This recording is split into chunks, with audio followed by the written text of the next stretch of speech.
every year on January 1st, or right around there, we all get excited. It's a fresh new year. We're like, this is going to be our year. We're going to get things done. We make these big, grandiose goals. And then December 31st comes and we don't have anything to show for it. I think that's something that everybody, especially if you're watching this video, you've experienced at least once. In this video, we're going to talk about a more effective way to go about accomplishing these goals. And it's using a 12-week year or 12-week sprints, whatever you want to call it. Now I'm going to talk a little bit about where the concept came from. The book, The 12-Week Year, I think that's kind of where this whole idea has gotten seeded. I'm going to talk a little bit about my experience with it and talk about, some good ways to implement it, some tools that I've found that have helped, even one that I created, not to, push that. But with that, let's get right into it. Right, jumping right into it, let's talk about the whole concept of annual goal versus the 12-week goal. With an annual goal, we set these big pie in the sky. We're gonna get here January 1st, the first week of January, we'll call it the first of the year. We put these off, we write them down, and life happens, we get distracted. Then we get to October, November, December, and we all of a sudden take a look at these. We get reminded of them and we're like, oh crap, we didn't get these accomplished. So we make this sprint to the end and hope that we get there. Usually we don't. And so when you think about that, we're honestly only putting effort into a short time frame. And this is where we enter the whole concept of the 12-week year. Now, if you want to take a full deep dive in that, I'm going to give you kind of the 30,000 foot view of this concept and jump into how to implement it.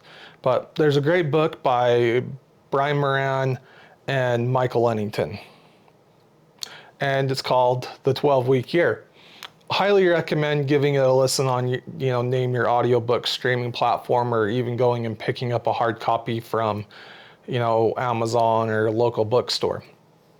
Now in this book, they start diving into their studies and the exact pitfall of the annual goal, that we procrastinate, we put it off to the very end, and then we go mock chicken to get it done. And that's where the 12-week year comes in. It's talking about giving laser focus to the goals. You still are going to make a big goal, like a long term, because we all need to have that long-term direction to know where we're going. But we focus on these shorter term sprints where we say, okay, we have one or two things we're going to focus on in this 12 weeks. We're going to make specific plans. We're going to make weekly goals.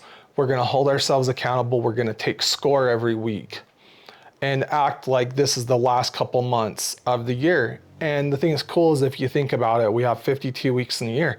You can do 4 of these sprints in a year, or 4 1/3 sprints in a year.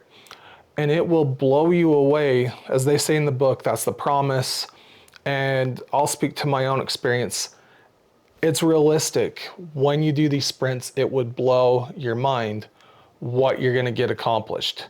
And that's the whole thing, is you do these 12-week sprints, you do a weekly accountability session with yourself. They also recommend starting a group or joining a group of like-minded people that are in the middle of a 12-week year as well.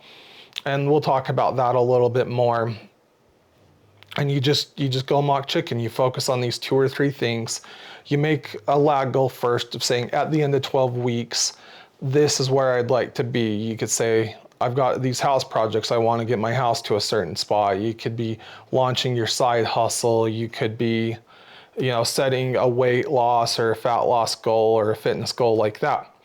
So that's your lag goal. Now, there's all kinds of contributing factors, like especially let's say it's a business goal of like, I want to generate X number of sales. Well, there's also the psychology of people can say yes or no. But with all of these, there are key action steps that must be taken to even have a fighting chance of hitting what's called that lag goal, the end goal.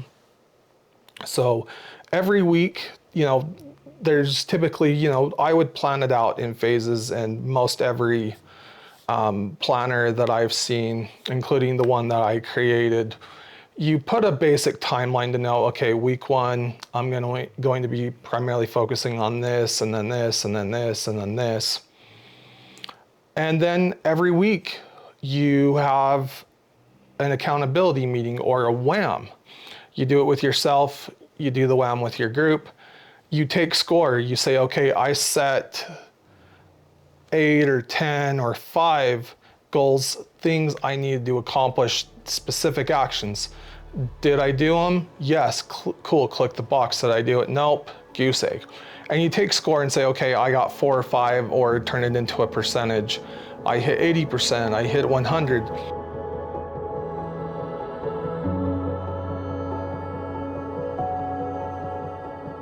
Get started on the 12-week year. You need to implement some processes, you need some tools. So first and foremost is you need to find yourself a good planner. Brian Moran and Michael Lennington, they have made one that you can go buy from them if you want. I personally haven't used it, and I've actually struggled with finding a planner that worked. I found one that worked pretty good, and then it went away. I probably should have bought like 4 or 5 of those bad boys, but not thinking it would always be there. And then I've tried 2 others since, and for me, they just flat don't work. They put too much fluff, too much bullshit in them. So I finally, I'm fairly savvy with the computer, and I went and created my own planner. That's basically what I did. It was like, cut out all the BS. I'm like, okay, I don't need all these extra little tick boxes of like, oh, did I hydrate? Did I do this? Like, what's my kumbaya? Like, I'm sorry, that might sound cynical, but I'm like, I'm doing a 12-week year. I'm focusing on 1 to 3 things. I don't need all this other stuff in my planner. I want something that's just straightforward. Here's my goals. Here's my task for the day. Did I do it? Did I not? Where's my checkbox? And then at the end of the week, straightforward. Here were my goals for the week. Did I accomplish them? Did I not? What's my score? Okay, write down what went well, what didn't, what am I changing? Flip the page, write down my new week's goals, plan that out, boom. The next thing, which was my other struggle, is, I don't know if it's a struggle, it's just something I should do better, was finding a group. There are some groups out on Facebook. If you're on that platform, you can go look for those groups. And there's one that they have basically an open, if you say you want to, they send a Zoom link every week that they meet up. I think it's Monday morning, so for some of you that might be kind of difficult to get to, but you could find those.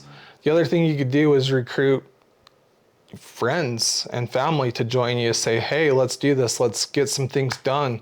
Let's, start that business you've been wanting to start. Let's lose that weight. Let's clean the house, whatever. And then every week you meet up, you say, okay, did you get it done? What do you need to change? Back and forth to each other, because let's face it, when you have somebody that's there to be accountable to, you're more likely to be accountable to everybody versus yourself. So, I'd say rock and roll with that. And again, my promise based off of my experience and many people I've talked to that have tried this, it's going to blow your mind what you get done in just a 12-week period. Give it a try. I say, I have some resources down below that you can check out. But with that, I'm going to end this. I do thank you for hanging out with me to the end. If you're watching this, it means the world, and hopefully you got some value out of this. And if you found that you had value, check out the video that's right up here on the left. This is a video from my library that the good old YouTube algorithm has determined would be a great video for you to watch to keep that journey going. So with that, we will see you on the next one.